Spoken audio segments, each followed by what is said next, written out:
On this day in history, January 19th, 1419, as part of the 100 Years' War, Rouen surrenders to Henry V of England, completing his reconquest of Normandy. Included in the following is an excerpt from the 1944 edition of the Encyclopaedia Britannica, going over the history of the city. Rotuma, or Rotumacos, the Celtic name of Rouen, was modified by the Romans into Rotumagus, and by the writers of medieval Latin into Rodomum, of which the present name is a corruption.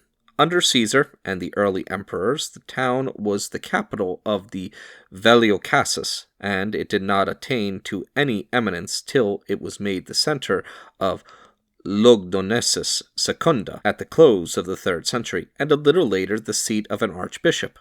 Rouen owed much to its first bishops, from St. Mello, the apostle of the region, who flourished about 260, to St. Remigius, who died in 772.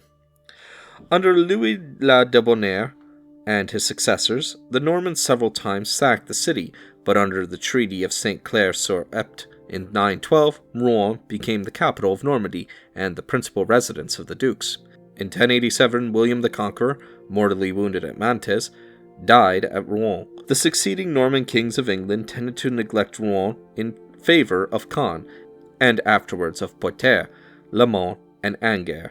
But it maintained an importance during the 12th century, indicated by the building of churches, notably that of St. Owen. In 1203, Rouen was the scene of the murder of Arthur of Brittany at the hands of King John of England. Ostensibly to avenge the crime, Philip Augustus invaded Normandy and entered the capital unopposed. Philip confirmed its communal privileges and built a new castle. A convention between the merchants of Rouen and those of Paris relating to the navigation of the Seine was followed by treaties with London, with the Hanseatic towns, and with Flanders and Champagne. In 1302, the seat of the exchequer of Sovereign Court, afterwards the Parliament, of Normandy was definitely fixed at Rouen.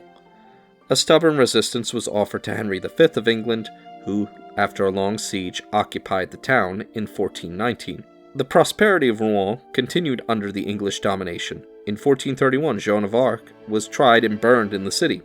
From the year the French began attempts to recapture the town, which they did in 1449. During the close of the 15th century and the first half of the 16th, Rouen was a metropolis of art and taste. In 1562, the town was sacked by the Protestants. This did not prevent the League from gaining so firm a footing there that Henry IV besieged it unsuccessfully and only obtained entrance after his abjuration. The revocation of the Edict of Nantes in 1685 greatly affected Rouen. During the Franco-German War, the city was occupied by the invaders from December 1870 till July 1871. In World War I, Rouen played a great part in the supporting organization of the British Army in France. During World War II, fierce fighting took place in the area, and the town was occupied by the Germans in June 1940.